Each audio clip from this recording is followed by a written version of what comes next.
Hi, my name is Cale Green. Welcome to the review hosted by the Alaska Landmine. Today we're going to be discussing bias in local news media by looking at 3 different portrayals of an event that happened last night over at Dan Sullivan's kickoff campaign in Anchorage. Welcome to the review.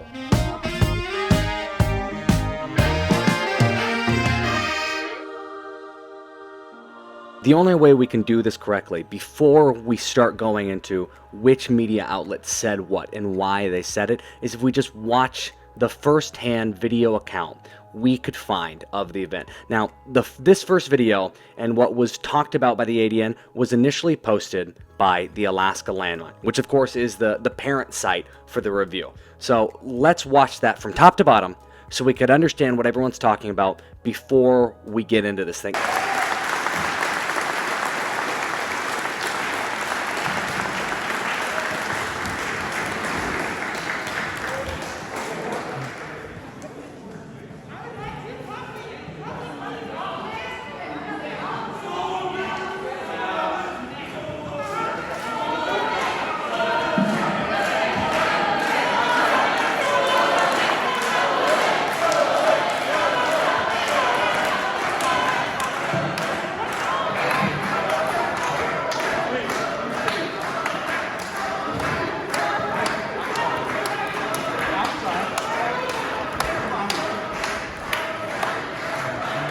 So there's just an insane amount of detail that we could spend a long time arduously breaking down, but instead I want to cut right over reading the headlines, the display image, and the first few paragraphs of each one of these articles as written by the ADN, Suzanne Downing's Must Read Alaska, and Jeff Lanfield's The Alaska Landmine. We're going to do this in order in which the articles were posted. The first story was posted by Must Read Alaska. Suzanne Downing was the first person digitally on the scene. I say digitally because not a single one of these reporters, James Brooks, Jeff Lanfield, Suzanne Downing, none of them were at the event. And I can say that with confidence because I was at the event, which is why I find this review so interesting. Because while usually I review videos, in this one I'm reviewing coverage because I was there, and yet I'm able to see the different writings from each one of these groups. And the reason the Alaska Landmine didn't have their story at first was, although I am part of the Alaska Landmine, I was there under a different capacity. And so Jeff didn't get the story from me. Suzanne got hers first. Her headline, Protesters Rush Stage with Bloody Caribou Heart During Senator Sullivan's Meet and Greet. A fundraiser for U.S. Senator Dan Sullivan was interrupted Saturday evening when a protester rushed the stage and reached into her bag and pulled out what appeared to some as a gun, to others as a cell phone, and to still others as the heart of a caribou, or was it a moose? It turned out that it was some kind of animal organ and some associated blood and other organic matter that she was attempting to lob at Senator Sullivan and his wife, Julie, who at that point stood as the only line of defense between the attacker and the senator.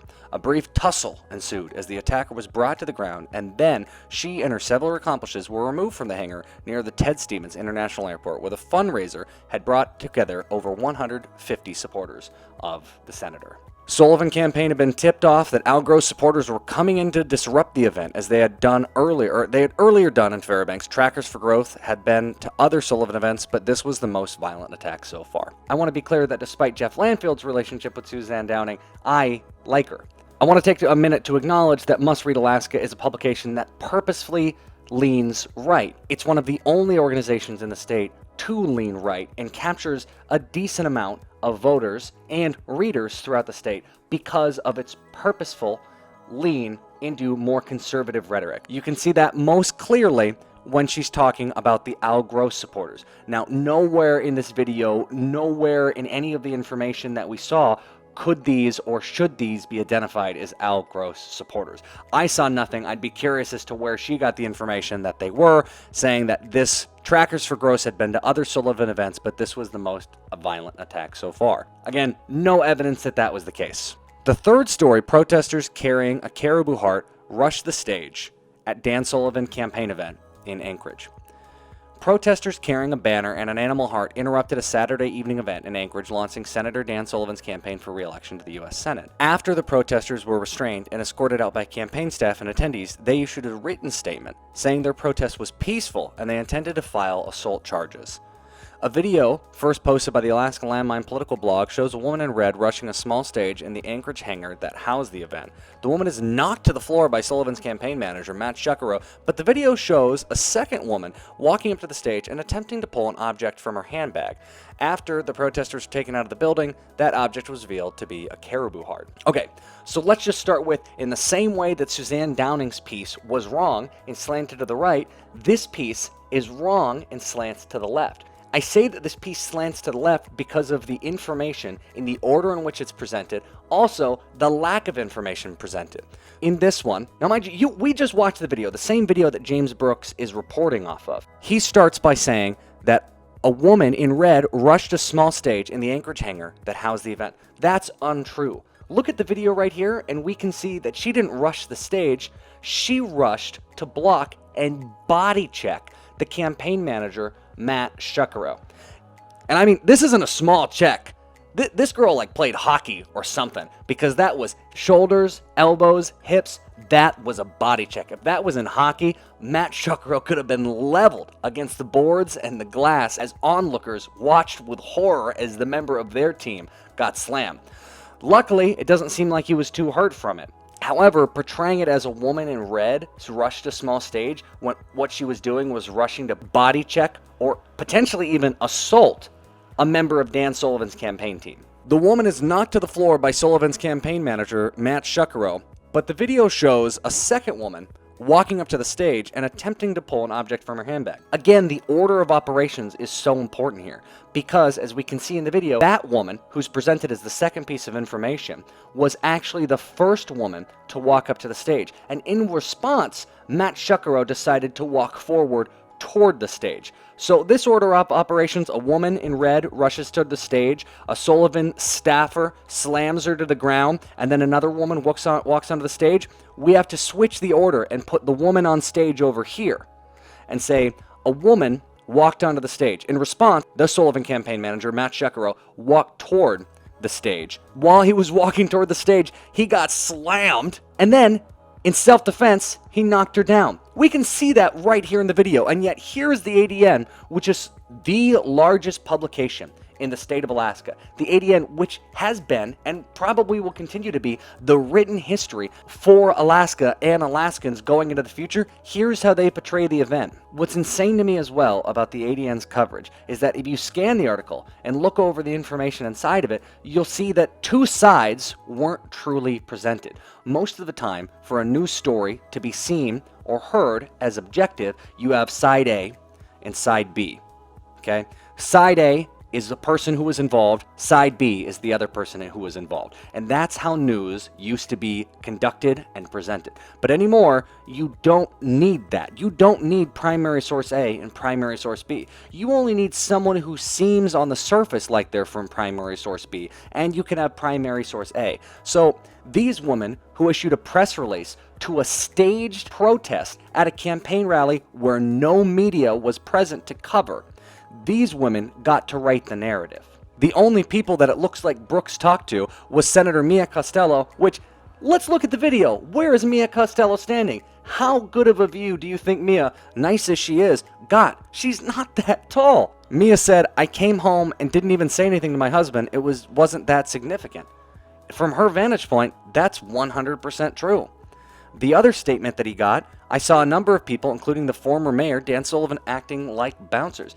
Jennifer Johnson also wasn't involved. Why are those two people quoted in the story? It makes zero sense. They didn't even reach out to the Sullivan campaign for a comment. It's like they didn't even watch the video. And before I get to the final description, the final one of these three, I want to note that KTUU and KTVA don't even have up articles. What a sad place we are currently in Alaska, where the major news outlets, ADN, KTUU, KTVA, don't even cover campaign launches, anything. There is no more local coverage of politics except for by blogs who get their information up as quickly as possible. KTUU, KTVA didn't even write an article. ADN, the only article that they wrote was one that basically copy and pasted a press release sent out by interns of an environmental movement. Let's go to the last of the articles.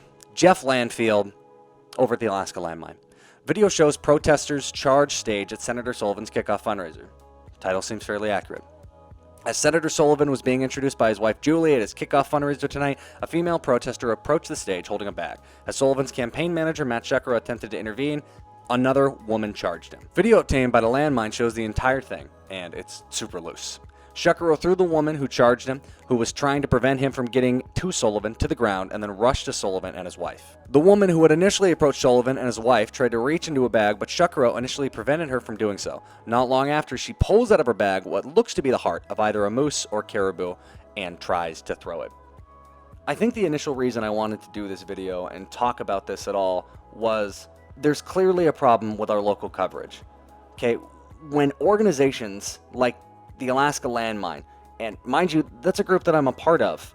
When organizations like the Alaska Landmine are the only ones that can present the information as close to the truth as possible, and groups like the ADM don't even try to cover up any biases and simply reprint press releases given by far left environmental organizations. When that slant, when the ADN, the biggest paper in the state of Alaska, matches on the opposite side the slant given by a purposefully right-wing blogger, we have a problem.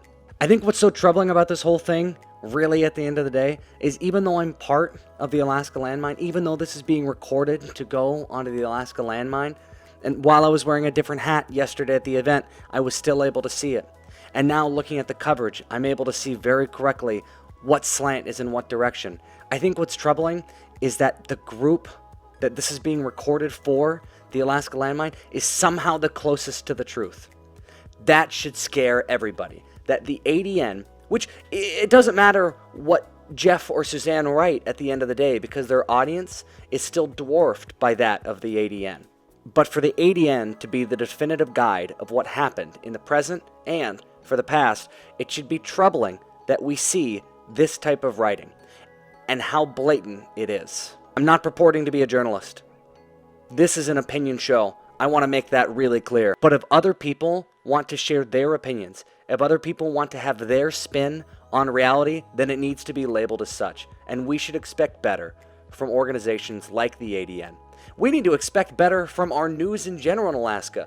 Really, where were KTBA and K2U and the ADN during that event? Dan Sullivan, sitting U.S. Senator, launched his campaign. No one was there. Right now, all they have to offer is reposts from AP news stories on what's happening with COVID. There are more things happening in society, and we need to look up and demand more from these organizations. Thank you so much for joining on this episode of The Review. This one was a little bit longer, a little bit weird. I guess I'm not exactly sure what the show is yet, but one day we'll figure it out. And until then, thanks for watching.